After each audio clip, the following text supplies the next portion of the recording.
Today we're talking about editing your photos. I want to go over some of the mistakes that I see people make with their edits. If you're making these mistakes, don't take it personal. This video is not an attack on you. This list comes from mistakes that I've made in almost 20 years of taking photos. Before we dive into these mistakes, let me know in the comments what you think of my little studio lighting setup. Since winter hit, I've been filming a lot more in my home office. If you stick around to the end of this video, I'll give you a little tour of my lights and show you how I have this scene set up. Let's get right into these mistakes. Mistake number one starts at the camera, and that is just shooting JPEGs and not shooting a RAW file format. If you plan on doing any editing to your images after you take them, you need to be shooting RAW.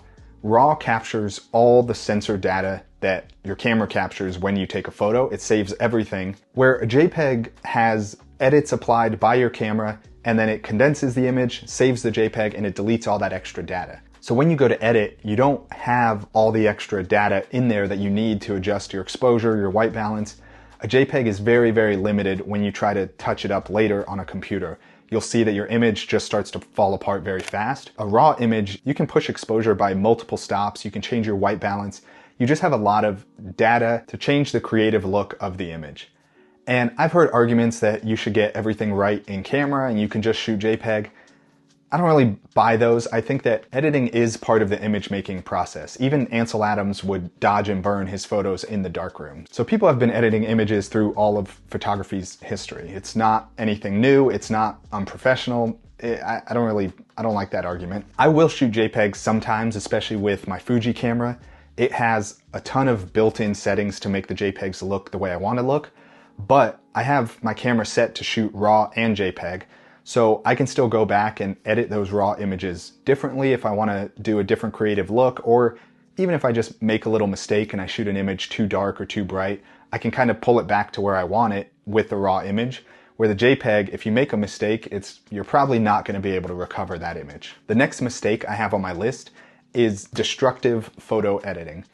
And basically what this means is that you're making changes to an image in a way that you can't go back and undo those changes. Now, if you're shooting RAW, this is kind of a hard mistake to make, so it's not really something you have to worry about. In Lightroom or in Capture One, the edits you make to the image are not changing the actual RAW file. They're stored in a separate file next to the RAW image. And even if you work with a RAW file directly in Photoshop, it'll save those changes in a separate side file. But once you start getting into more retouching, like advanced skin retouching for portraits or things like that, you need to focus on this non-destructive editing just to save yourself some time. So let's say I edit my RAW photo in Capture One. Typically what I'll do is edit a pretty flat baseline sort of image, and then I move over to Photoshop and I start doing all my portrait retouching. And if I start making those changes directly onto that image, those changes all start to stack up, and then if I realize, oh, I don't like that thing I did early on, I have to start all over. So in Photoshop, for non-destructive editing, I make sure that every change I make is on a new layer. So I can always go back and modify those layers or delete layers or change things without starting all over. And sometimes my portrait retouching for some of like my higher end portrait work, I might be working on an image for an hour or more. And so it would really suck to realize at the end that I made a mistake early on and have to start all over. So working with a lot of layers and working non-destructively really just helps save time, and it's just a more efficient workflow. And I can even go back to images months later and make small changes without having to redo the whole thing. Mistake number three is that you're not editing in the right environment. Ambient light, the color of your walls, whether there's a glare on your laptop screen, all of these things can influence how your eye perceives color and saturation and tone and brightness. So you want to set up your editing environment properly so that you can actually see what's happening on your screen. A good editing environment is pretty dim and color neutral. So I try not to have real warm lights like these on, because that's going to cast a really warm glow around the room and kind of like mess up the white balance of my eyes, if that makes sense. So I don't like editing in a completely pitch black room because your eyes will try to adjust for the darkness and your screen is going to look very, very bright. But I like my room to be pretty dim without a bunch of color casts. And then I want my screen to be about an 80% brightness. Another thing to think about is the screen you're working on. You just want to make sure you don't have anything like Apple's night shift or true tone or anything that changes the colors on the screen. I use night shift at night on my phone, my iPad. It just warms up the screen, kind of helps you get ready for bed, but I make sure all of that stuff is turned off when I'm editing. I've actually made this mistake where for some reason I just feel a burst of energy at night. I want to edit some photos, but my laptop's already on nighttime mode, and your eyes kind of adjust. You don't really notice that it's a lot redder than it should be. Edit some photos, go back to it in the morning when it's automatically turned off, and they look terrible, and I realized my mistake. So make sure all of that stuff is turned off when you're editing. The next mistake is that you're not taking breaks. I like long photo editing sessions, you kind of get in the zone, but I like to have a break from the initial start of editing to the end of editing. Somewhere in there you need a break. You need 5 minutes to get away from the screen and take a break from staring at this image and come back to it. A lot of times you'll see choices that you made editing and you look at them the next day and you realize, what was I thinking with that? So it's good to just take a break, come back to an image with fresh eyes. You might see things that you want to change or mistakes that you've made that you want to correct. Mistake number 5 is that you're being too heavy-handed or too timid with your edits. I'd say this one probably leans more towards the heavy-handedness. I've seen way more over-processed images than under-processed, but it does go both ways. And it's very easy when you're editing an image, you're making small changes and you keep kind of pushing things and you don't realize how far you've gone with the edit. So every once in a while, I like to just turn off all my edits and compare to the original. And sometimes just that big change from the original to where you are now makes you realize, okay, I've overdone it. Or you see that compared to the original, your image really hasn't changed much and you can be a little more aggressive with some of those sliders. I just talked about the importance of taking breaks. This is one area where those breaks really help. Sometimes you come back and you realize that you were way too heavy-handed or that you can really push this image a lot further after that break, after viewing the image with fresh eyes. Next mistake kind of falls under that heavy-handedness. It's just using every possible tool in these editing programs on your image. A lot of times I'm really only using the basics, just some simple curves adjustments, exposure, color, some of the white balance.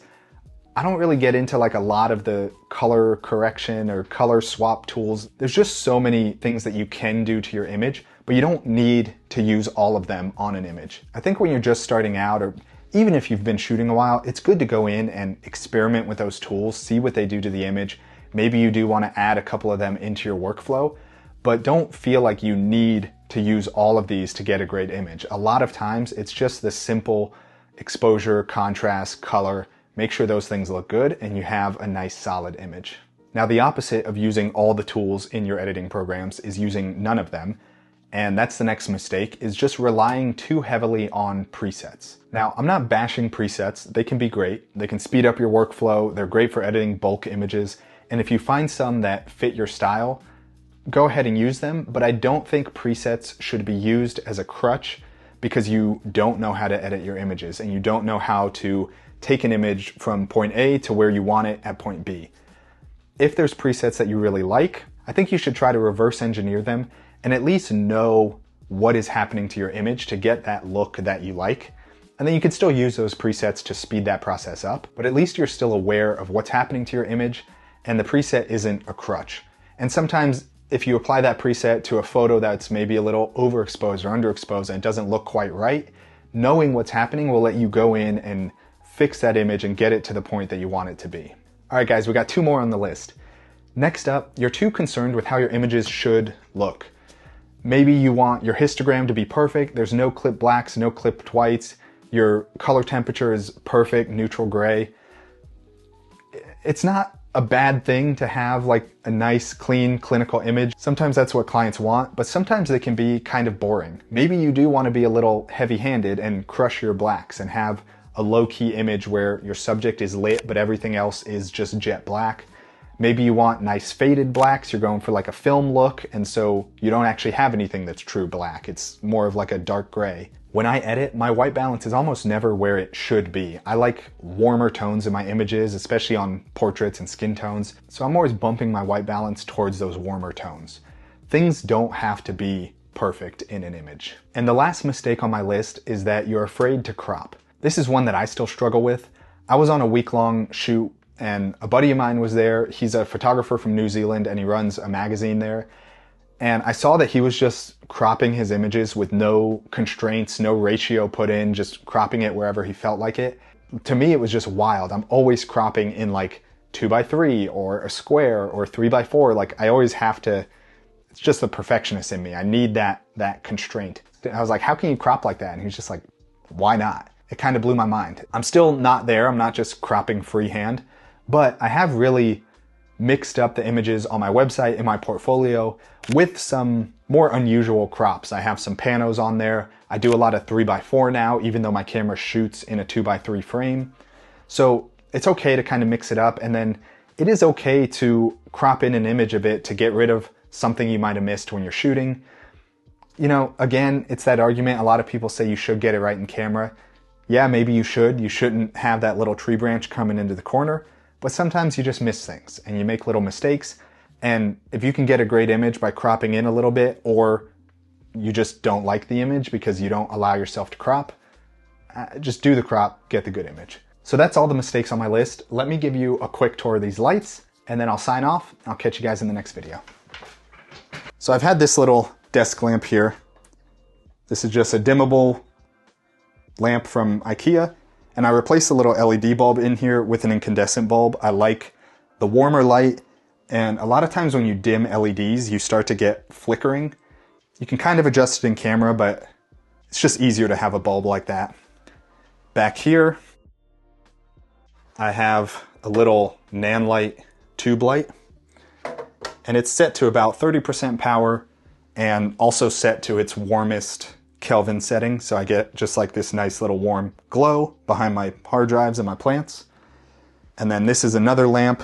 This actually is an LED bulb, but I did some testing. This one's not dimmable and it doesn't flicker on camera, so I'm fine with it. It's also a very warm LED, so I like that. And then my main light for this video is this big 120 centimeter softbox powered by a 500 watt light in the back. And I got the 500 watt light because I want to be able to use this for client work, doing interviews or things like that in brighter lit offices. I might need that extra power. In here, I'm only using this light at 3% power right now, so it's overkill for my studio, but I'm going to use it for a lot of other work. In the past, I would just open these blinds and let window light in, but that's not very controllable. If it's a cloudy day, the light looks different compared to these backlights.